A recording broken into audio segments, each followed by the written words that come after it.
U.S. President Donald Trump's new round of auto tariffs, including a 25% duty on imported cars, parts, and electric vehicle components, is rattling the global automotive industry.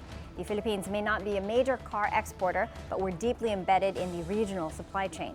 From electronics and auto parts manufacturing to vehicle importation, that means local players and consumers could still feel the impact through higher costs and longer lead times. Joining us now is Vince Socco, chairman of GT Capital Auto and Mobility Holdings, to explain what this means for the industry, the car market, and what Filipino consumers should be watching out for. Hi, Vince. Good morning, Mike. Good to have you with us. Exciting times, and it's going to come with change. So for the auto industry, you're the best for that. Oh, wow, thanks. Okay, all right. So Vince, Trump's tariffs on the auto industry. What was your initial reaction to this? From the boardrooms to your conversations with people within the industry, what was your initial reaction? Well, I think the tariff play or tariff increases were expected. That was part of his campaign for president when he ran last year and eventually won. So I think they were expected to be put on the table. But what was surprising was the extent of those tariffs and how it escalated so quickly. I think that was what was surprising, and right about now, there's so much confusion around them, up to what extent it will probably go and which countries would be most affected. All of that is being negotiated now, and we just have to keep monitoring the situation. Yeah, it's a 25% duty on all auto imports to the United States and auto parts that threatens to disrupt over $460 billion in global trade. How do you think this is going to shake up the global auto landscape, especially for emerging markets like the Philippines? Well, the short answer is it's complicated. Tariffs never are easy because they're like dikes. You put them up and it directs the flow of water. In this case, the flow of trade. And if you think about it, it's one thing to be able to impose tariffs on completely built-up vehicles. You can count them as single units and impose a tariff on each one of them. But when you look deeper, each internal combustion engine car is comprised of about 30,000 component parts. Even EVs are about 15,000 component parts. And each of those are a line item which is subject to specific tariffs. And that makes it even more complicated. So really being able to determine the impact is an effort in itself and will take time. Yeah. Well, the only thing with tariffs is that prices go up. That's the only certainty there is. That's the only certainty we have. Speaking of the U.S. market, the U.S. imports about half of everything that they sell. So they really love their foreign brands. I mean, Americans have come to love the Range Rovers, the Lexuses, the Toyotas, What now? What do you think is going to happen? I mean, you don't see them replacing the Range Rover for a Cadillac. I mean, how do you think this is going to shift demand in America, and how do you think that's going to trickle over here in Asia, particularly for us? Well, the U.S. car market has always been the epicenter. Every car maker was looking at it. It was and continues to be a big market for cars, and until China became ultimately the largest car market. And Americans love their cars. And more importantly, Americans love choice. Yeah. And this is what has been the premise of growth for the industry. Every car maker, every car brand has been there, and they've made choices. Yeah. And now to limit their choices to GM, Ford, and Chrysler. I don't know how that's going to be. Well, yeah, I'm not really sure how it's all going to play out, because then this whole tariffs, as I said, are still being negotiated. So how the European brands will be affected, how the Asian brands will be affected, how the Chinese brands will be affected. Or the solution would be for them to set up factories and distributorships, factories in America, but that's long. Yeah, and that's the hope. One is that, of course, that the car makers will onshore.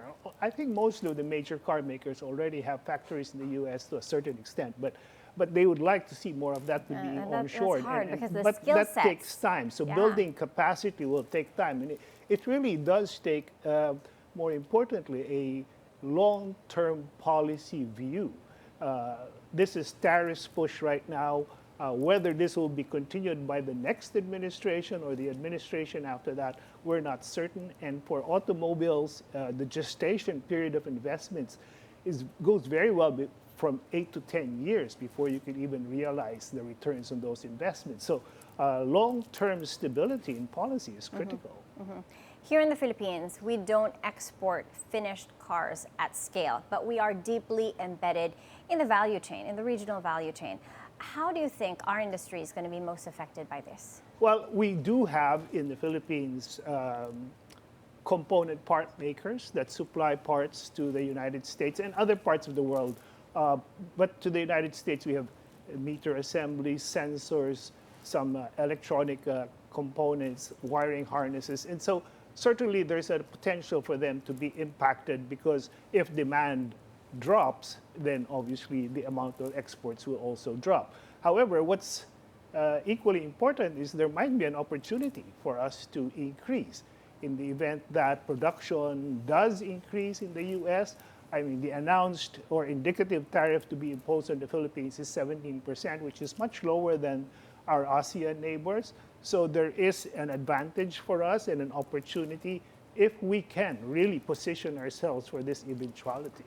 Yeah, interesting. So, the risks, we can't do anything about that. We don't even have a seat at the table when it comes to the tariff discussions. Absolutely. So they're there. What we need to focus on are the opportunities at hand.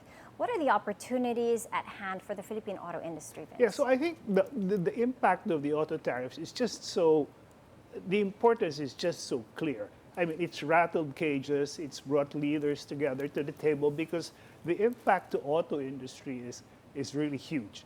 And it underscores the importance of the industry to economies worldwide. And so we are not a major player, but we can be a part of the global supply chain. The supply chain for automobiles really expanded in the early 2000s, and it has really created a new ecosystem. And unfortunately, because at the time, the Philippine industry was not at its prime, so to speak, we were not able to participate in that. But right about now, with the Philippine auto industry growing at the rate it's growing, I think there's a great opportunity for us. We're starting to build economies of scale. The production quality is here. We have the labor, that's important.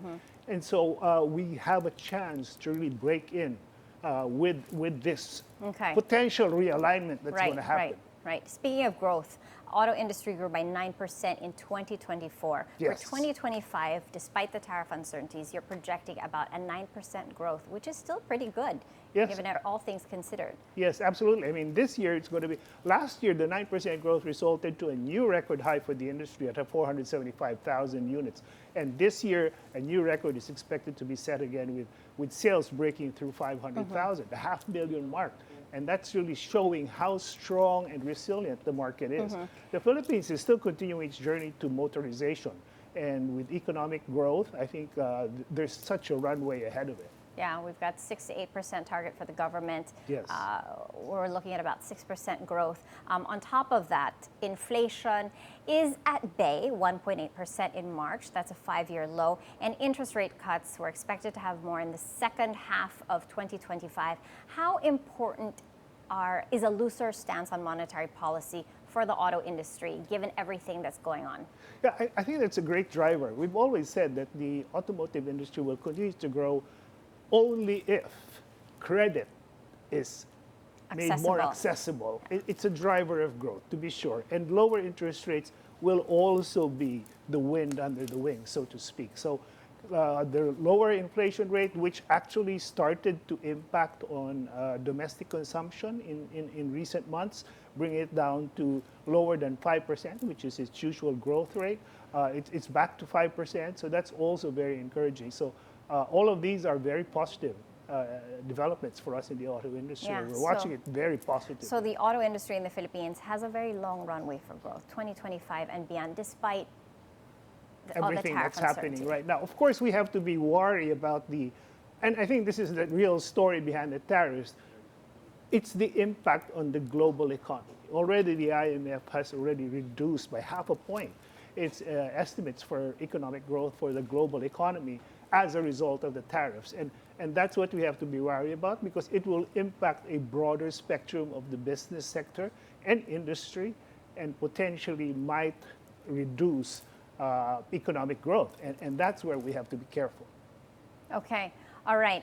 Thank you so much, Vince Socco, for your time. It's always nice learning about the auto industry from you. We'll have to have you back because we didn't even get to touch on EVs. Absolutely. So much to talk about. Thank you so so little much for time. having me. Until next time. Thank you. Thanks, Mikey. All right.